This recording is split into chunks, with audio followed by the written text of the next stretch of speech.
नमस्कार दोस्तों। कहानी इंट्रूडर इन माय माइंड के पार्ट 1 में आपने सुना कैसे जोमिन कब्र में बंद हुआ और अब आगे शैतानी आत्मा साशा उससे क्या क्या करवाएगी। तो शुरू करते हैं हमारी कहानी इंट्रूडर इन माय माइंड का पार्ट 2। खरोंचने की आवाज मेरे ताबूत के और पास आती जा रही थी। अब मुझे अपने किडनैपर की बात पे यकीन हो गया था। मेरा ताबूत उस जादूगरनी साशा की कब्र के ऊपर था। ये सोचते ही डर की एक लहर मेरे शरीर में दौड़ गई।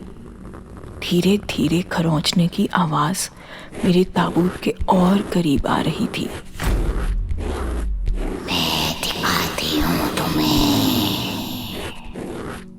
कुछ ठंडी बूंदों का एहसास हुआ मुझे अपने माथे पर, जैसे किसी कंकाल के हाथों ने मुझे छुआ और मेरे सामने का अंधेरा किसी लाल रोशनी में बदल गया। मेरी आंखों के आगे जैसे एक पिक्चर चल रही थी। साशा मुझे अपनी ताकत से क्या दिखाना चाहती थी।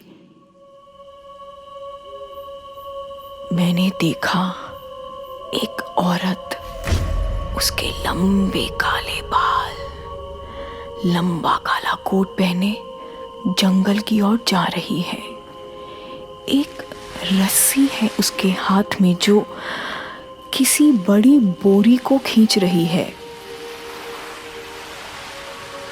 पर उसे देखकर ये नहीं लग रहा था कि कोई भारी बोरी खींच रही है। वो एक ऐसी जगह पर आकर रुकी जहां कोई पेड़ नहीं है। पत्थरों के पिलर ने रिंग बना रखी है। वहां उसके ठीक बीच में एक पत्थर की स्लैब पर उसने वो बोरी रख दी। उसमें से बच्चे के सिसक सिसक कर रोने की आवाज आ रही थी।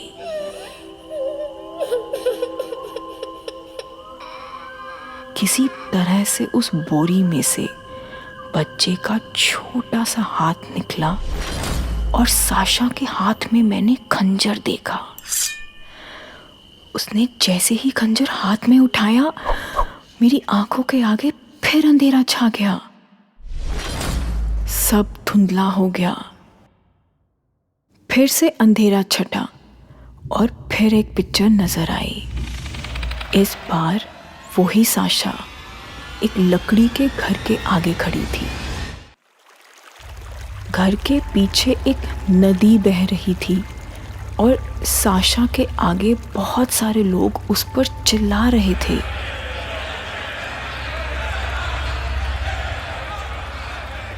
फटे पुराने कपड़े पहने, हाथ में टॉर्च पकड़े साशा पर आरोप लगा रहे थे कि वो एक चुड़ैल है और उसने इनके गांव को शापित कर दिया है। साशा बहुत कोशिश कर रही थी सबको समझाने की, पर जब उसे लगा कि उसके समझाने का कोई फायदा नहीं हुआ, तो वो अपने असली रूप में आ गई। उसने अपने कंधे झटके और शैतानी मुस्कुराहट के साथ अपने हाथों को ऊपर किया, मानो अपना खौफनाक जादू बिखेर रही हो। उसके एक इशारे पे नदी का पानी तूफान बनकर उठा और उन लोगों की भीड़ पर जा गिरा जैसे कोई बादल फटा हो। जब नदी का पानी वापस अपनी जगह में आया तो सभी लोग या तो मर चुके थे या कीचड़ में धंस चुके थे। अचानक मेरी आंखें फिर धुंधली हो गई, पर कुछ ही पलों के बाद मैंने फिर देखा साशा को लोहे की जंजीरों में बांधकर एक बहुत गहरे गड्ढे में लिटाया हुआ है। अघोरी कब्र के बाहर मंत्रों का उच्चारण कर रहे थे।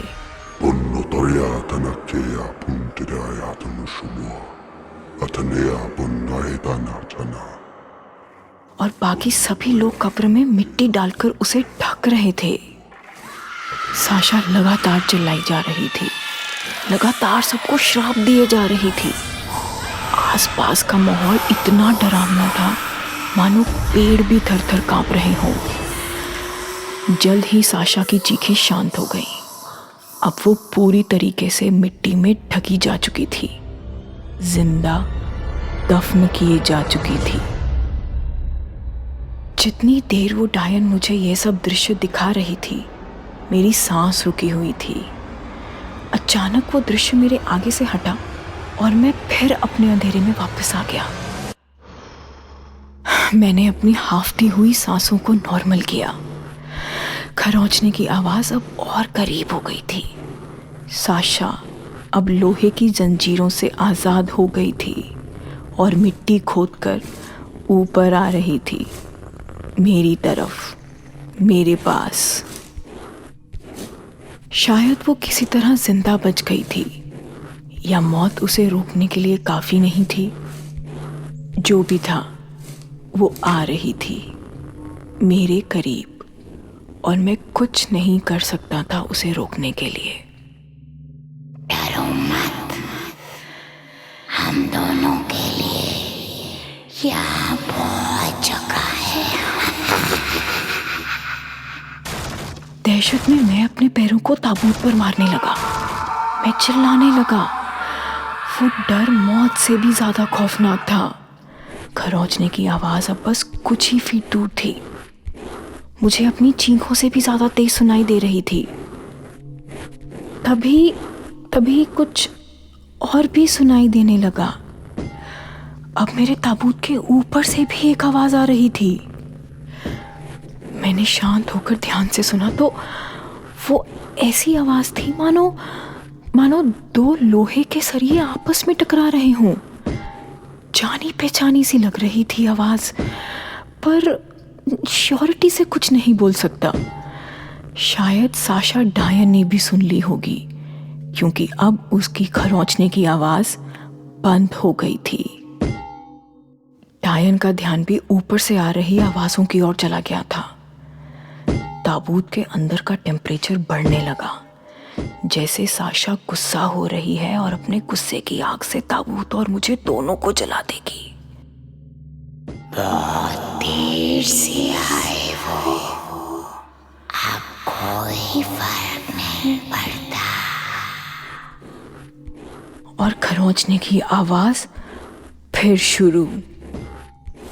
ताबूत के ऊपर की मिट्टी अब हटाई जा रही थी। मेरे किडनैपर्स वापस आ गए थे। वो जितनी तेजी से ऊपर की मिट्टी हटा रहे थे, उतनी ही तेजी से नीचे से खरोंचने की आवाज आ रही थी।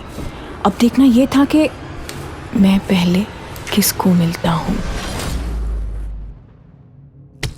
अचानक सर के नीचे एक धक्का महसूस हुआ। साशा डायन अब मेरे ताबूत तक आ गई थी।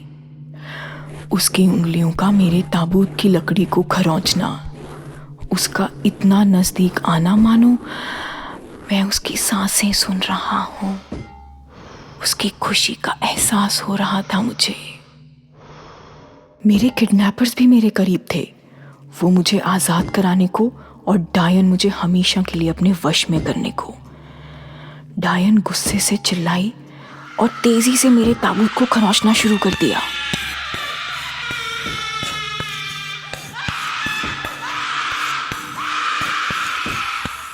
इतने में मेरा ऑक्सीजन सिलेंडर भी खत्म हो गया। ताबूत के अंदर का टेम्परेचर इतना बढ़ गया था कि मुझे अपने शरीर पर जलन महसूस होने लगी थी। जैसे ही डायन ने ताबूत की लकड़ी का हिस्सा तोड़ा, मेरा सर नीचे की तरफ झटका। मैंने फौरन अपना सर ऊपर कर लिया। साशा का हाथ गलती से भी मुझे छूना नहीं चाहिए। जैसे ही लोहे का खुरपा मेरे ताबूत के ढक्कन पर लगा, वैसे ही नीचे का एक और लकड़ी का पट्टा डायन ने निकाल फेंका। बहुत देर हो गई है। जैसे ही तीसरा बोर्ड निकला, साशा की कंकाल उंगलियों ने मेरा सिर पकड़ लिया। बर्फ की तरह ठंडी उंगलियां मेरे माथे को जला रही थी। उस जकड़न में मुझे साशा की खुशी साफ महसूस हो रही थी। उसकी कंकाल उंगलियां मेरे सर में धंसती जा रही थीं।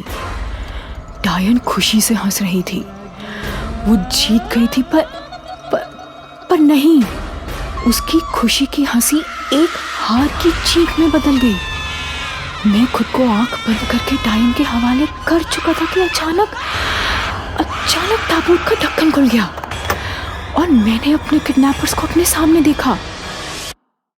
साशा का कोई नामो निशान नहीं था। मैं एक बार फिर अपने ताबूत में अकेला था। बाहर खड़े एक आदमी ने मुझे खींचकर ताबूत से बाहर निकाला और ठंडी घास पर लिटा दिया। अपने किडनैपर्स को देखकर कभी किसी को इतनी खुशी नहीं मिली होगी जो उस वक्त मुझे मिली।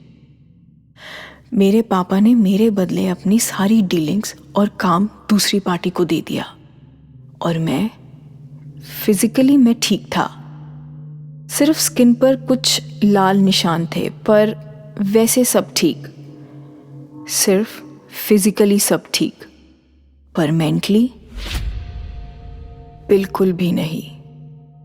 कुछ दिनों बाद मुझे अपने दिमाग के पिछले हिस्से पर फिर सुनाई दी वही सेम आवाज खरोंचने की, और इस बार वो डायन मिट्टी नहीं, मेरी खोपड़ी खरोंच रही थी।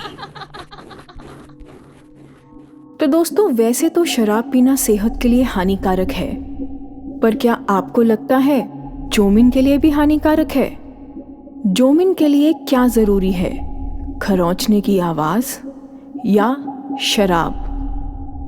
इसी के साथ मैं कनिका बंसल आपसे विदा लेती हूँ। अगले हफ्ते एक नई कहानी, एक नई सोच के साथ फिर मिलेंगे। तब तक के लिए अपना ध्यान रखना ना भूलिएगा। राधे राधे।